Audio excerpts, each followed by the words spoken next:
Hi, this is Tim of the 1916 Company. Welcome and thanks for logging on. If you love this watch, email us. Team Mosso at the 1916company.com is in the description below. It's your email address for ascertaining the condition, accessories, and pricing of this or any of our watches. Email us for pricing, tmosso at the 1916company.com. Back in 2022, Armin Strom launched this, the 100-piece limited edition Orbit Manufacture Edition. So 100 pieces of a watch with one of the most fascinating and beguiling date functions I have ever encountered. From a small manufacturer that builds its own movements, this is a fresh take on a watch that's essentially 3 hands, a power reserve indicator, and a date. But there's a lot to it. 43.4 millimeters in diameter in steel. It is thin at 12.8 millimeters thick. If we measure the case just lug to lug, then it is 48.9 millimeters, but if we measure the first link on each side, then it has a broader but still manageable 52.5 millimeter span across the wrist. And you can see the way the bracelet interfaces with the lugs. You could put any 17 millimeter strap in there, but you need a little bit of shoulder to the strap. So you're going to want to either get an Armin Strom piece or get it custom made. There is a conventional lug there, but this bracelet is not conventionally as wide as the lugs, at least as wide as the lug internal. It's actually as wide as the lugs external. Taking a quick look at how it looks on the wrist, from the hand and onto the wrist now. This is an easy watch to wear because it is so flat and because the lugs, though broad across the wrist, do have a pretty sharp downturn to them. It's flat and it will fit under a cuff with a sloped bezel. You can see from over the top the lugs are out to the edge of my wrist, but not beyond, and down the barrel reveals that I've got a little bit of clearance on either side. So I'd say you could probably wear this watch on a wrist my size or larger, so 16 centimeters circumference and up to wear this well. As mentioned, the bracelet is integrated into the lug profile with a combination of faceted and polished center links, and then these satinated primary links that have polished bevels down their sides and satined outer faces. Removable links are fixed by pins and sleeves for security. It's hard to strip out a pin in a sleeve. That's the rationale here. You will, however, need a block and a punch if you want to size these at home.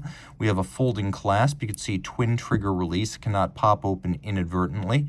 Looks like this is made by Bracelet down in Italian-speaking Switzerland. They're a well-known builder of high-grade clasps and bracelets.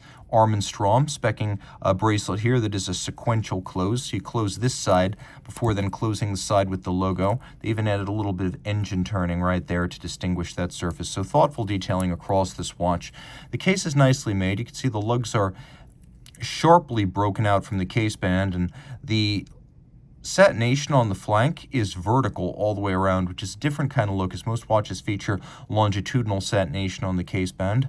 We have a crown guard structure, and the crown guards have been micro-beveled, which shows excellent attention to detail. We have the Armin Strom logo again on the crown. It is a push-down crown. As much as I try, I cannot get it to screw down, and the watch is 50 meters water resistant. You can see here, it does feature a micro rotor, automatic winding. It's 72-hour power reserve. And then we have a bezel that at first glance looks like it might be some sort of a GMT, but it's actually a radial date, and this is a ceramic bezel insert here. The watch featuring a column wheel that selects and deselects the date. The date is programmed by mechanical memory, and the action of the column wheel is as crisp as any Lanka dotograph. It's deeply impressive.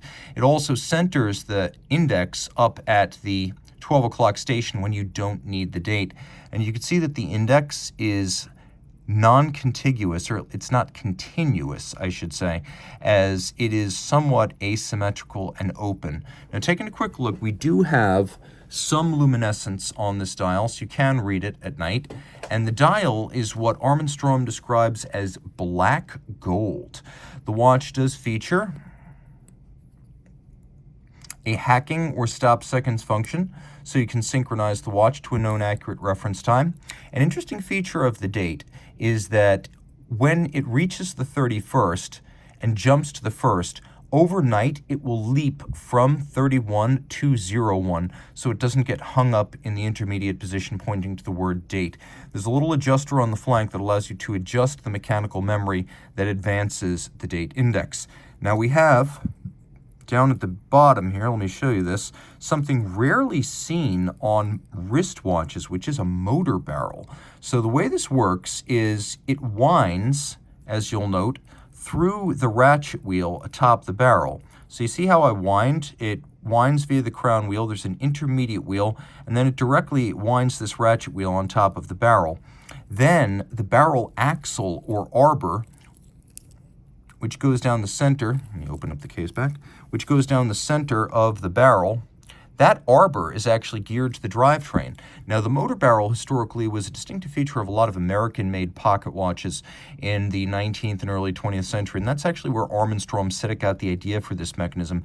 Historically, it was designed to prevent damage to the drivetrain and the escapement in the event a mainspring broke, and it still has that quality, although breaking a mainspring in an automatic watch is just about impossible. But Armin Strom insists that it has the additional advantage of being more efficient and lower friction. So I'm going to take them at their word there, but it's a very unusual thing to have a motor barrel that drives the train off the arbor rather than the ratchet wheel. Now, taking a quick look, you can see that we've got, right, I should say not via the ratchet wheel, but off the arbor rather than the toothed edge of the barrel. So, yeah, that's how that works. We have a little power reserve indicator that is one and the same as the stop works of the movement. So this is described as an equal force barrel, and the way they do that is that stop works is implemented so that it stops winding at a certain level of energy on the high end, and then also at a certain level of energy, it stops feeding the escapement on the low end. So it will stop the watch when it runs down rather than allow it to continue to lose time under a low mainspring wind, low amplitude condition. So when it gets to the point where it can no longer offer enough force to maintain satisfactory time, it will stop the watch.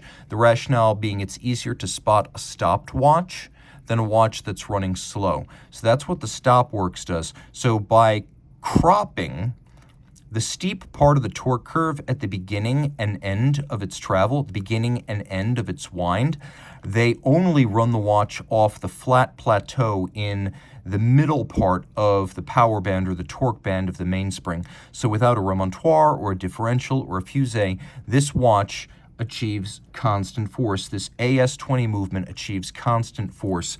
Now on the back, you can see that it is nicely decorated. The beveling here is actually quite credible. We have media blasting satination. We have incredibly broad and handsome stripes with a wonderful luminous quality and color gradient. Screw heads are all black polished, and if you look, we actually have two really sharp interior angles inside the balance cock. It's also a free-sprung balance adjusted in 6 positions, making for very precise timekeeping via micrometric regulation. The eccentric screws, or I guess they're not eccentric, they're variable inertia screws in the rim of the balance itself.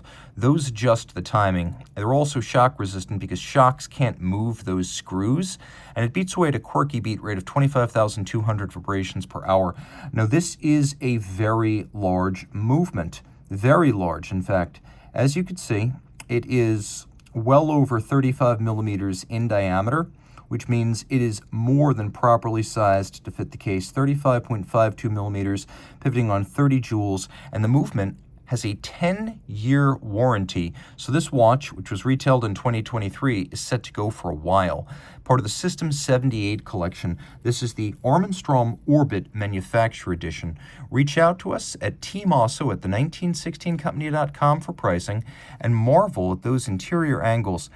6 of them visible on the dial side of the watch. The satination on the wheels, on the lid of the barrel, the media blast on the base plate, the black polishing the screws of the crenellated towers, the column wheel. This is an exhaustively and beautifully finished watch that is also technically audacious and entertaining. Again, email us at tmosso@the1916company.com.